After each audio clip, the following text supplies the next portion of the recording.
So I've just finished watching Barbie online. I didn't go to the cinema. I've waited till all the fuss has died down so I can give you a clear review, unbiased, unaffected, unswayed by the masses, by the film reviewers.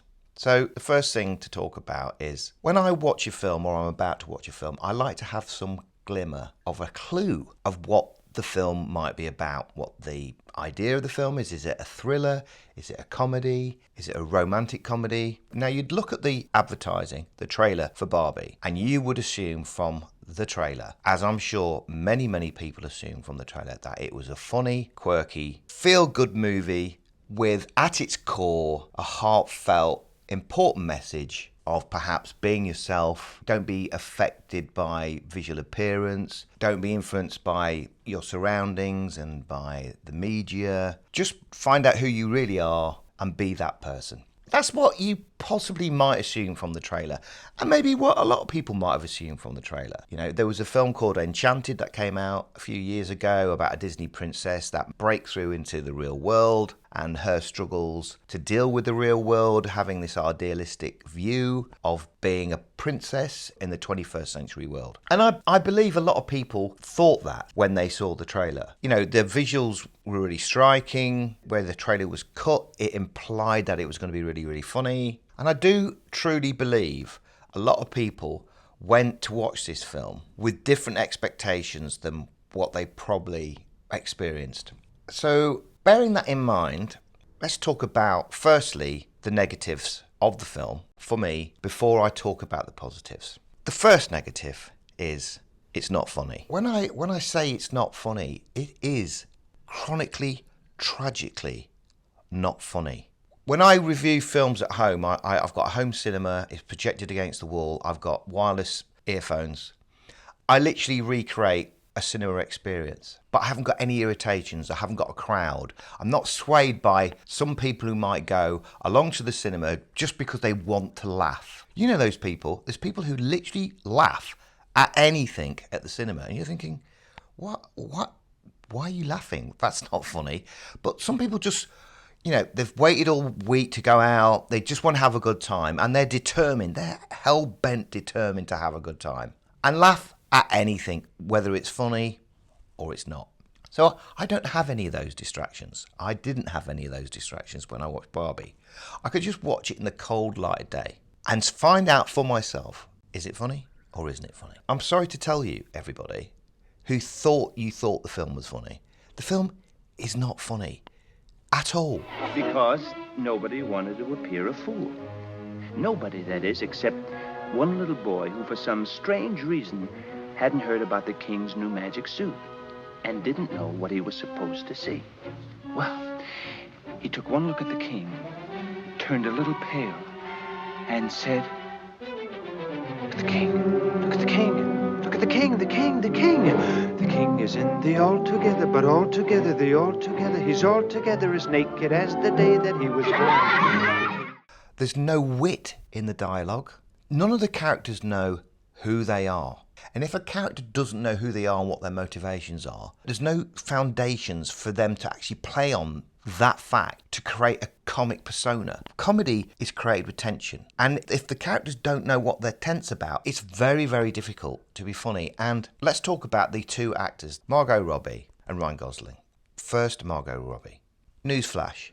Margot Robbie, if this film was ever going to work, was completely and utterly miscast.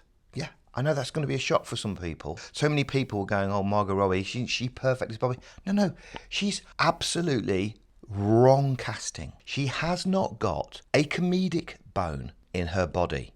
Just look at her body of work. When has she ever been funny? Watch any interview with her. Has she ever been funny or witty? Absolutely not. If there was to be anybody playing Barbie in a movie, then the only person who could possibly make you smile and maybe chuckle in this particular movie with this particular script would have been someone like Kristen Wiig. Because she can literally read the telephone book and she can do it in a certain way and she'll muse you. She's a comic genius in a lot of ways. Obviously, she's probably would be deemed too old for this role now, but let's say in a glory days of Saturday Night Live, she would have been perfect casting for this. Well, she would have been perfect casting for a comedic take on Barbie. Cannot compare Kristen Wiig with Margot Robbie. So, first of all, totally and utterly miscast for a comedy. Unless, of course, they never set out to make a comedy. And that's what I think we're starting to deal with here, is this film was never going to be a comedy. This film was always going to be a dark, political take on feminism, patriarchy. It was always going to be that. And so with that in mind, you have to think about the trailer and realise that it's complete and utter false advertising. You've been duped. The Warner Brothers execs would have watched this film in stunned silence, I guarantee you, about how unfunny it was. They panicked and went to the trailer people and went, okay, we need you to do a trailer and make this seem like it's a funny film. And now I'm going to give you an example. I'm going to give you an example of what I think the trailer for Barbie is like and what it's done. This is exactly what Warner Brothers did to this film. Check it out. Meet Jack Torrance. I'm outlining a new writing project. He's a writer looking for inspiration.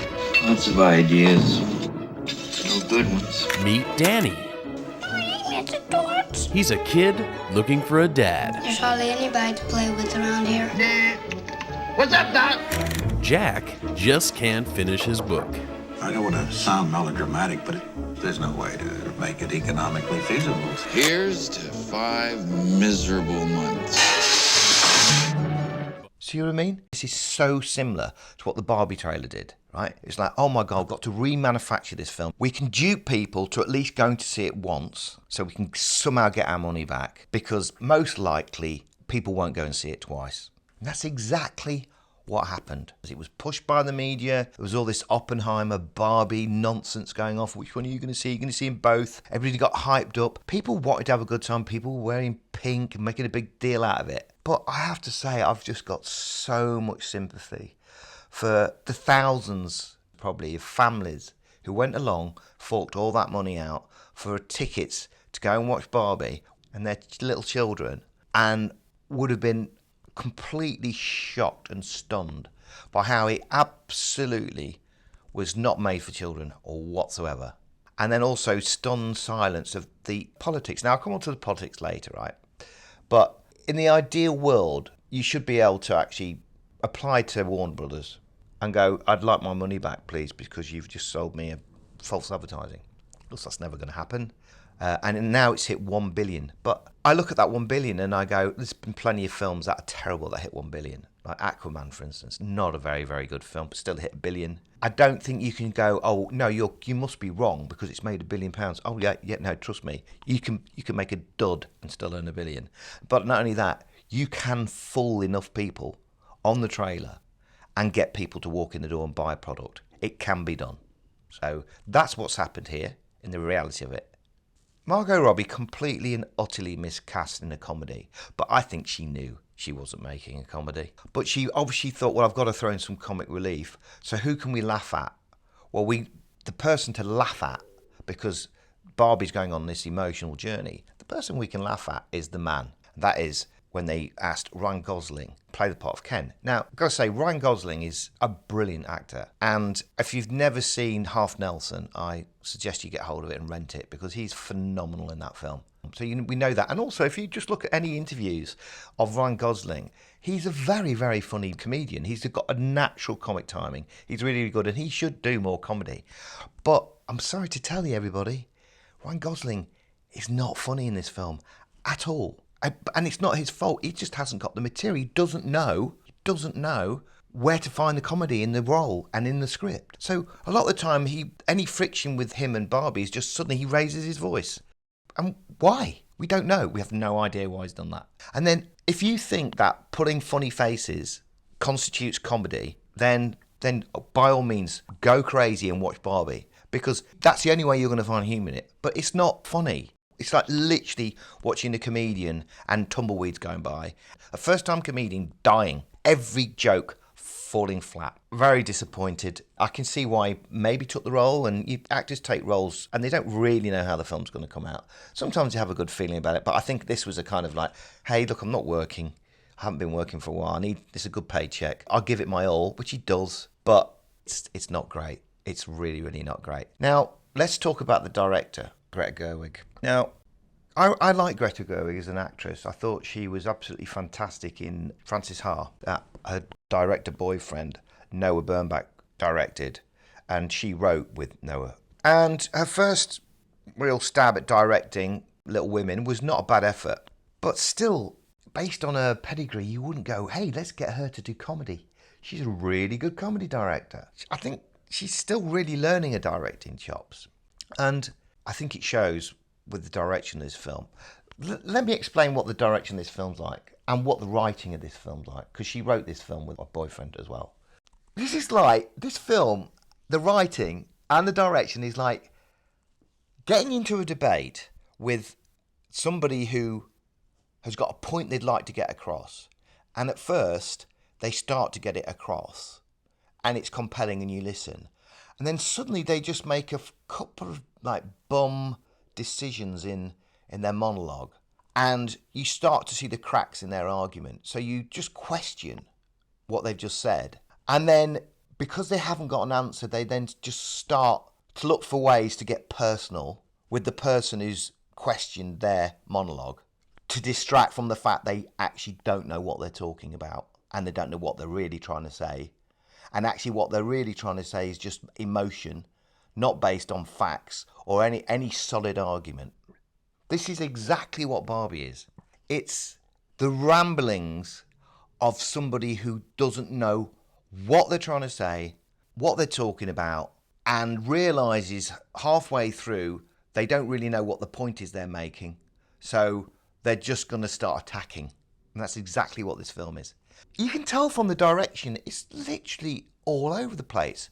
Suddenly there's a musical scene. Suddenly there's no coherence at all.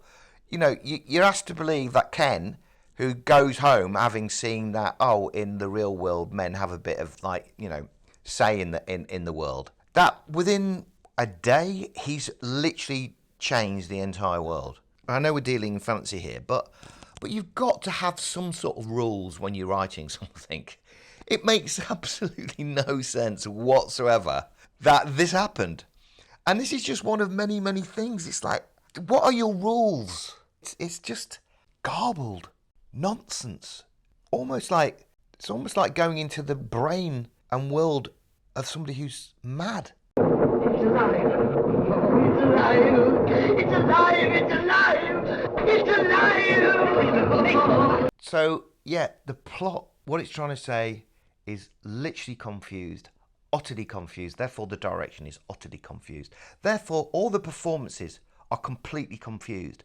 Nobody knows who they are, what the motivations are, and what they're trying to do. They don't know what it is because no solid foundation was made. And it's almost as if they went, hey, let's make a film about Barbie, and this is a chance to basically go, women have a tough time and men have had a great time, or better time than us. Right. Now, whether you believe that or not, it doesn't really matter. And I've got no problem with politics in films if it's balanced, if there's a fair argument for both sides of the argument. And I'll give you an example. The scene that everyone's been standing up apparently in the cinema and whooping and hollering and going, yay, go girl, is when one of the characters goes into this quite articulate monologue about what it's like to be a woman. And a lot of what is said is very compelling. And at that point I started to think, well, okay, this is the best written scene in the film. But the problem I have with it is that you could equally get a man to write a monologue about the difficulties of being a man and what they have to face with dealing with life, work, the pressures of having to provide, the pressures of being a father, the pressures of dealing with the opposite sex. You could do an equally compelling argument. And I'm not saying either argument's right or wrong, but at least balance it. Make it balanced. That's all we want. That's all people want. They want it to be balanced. But when you're dealing with somebody who's losing their argument or doesn't know what they're trying to say, you'll never get that. And that's what's happened on this film.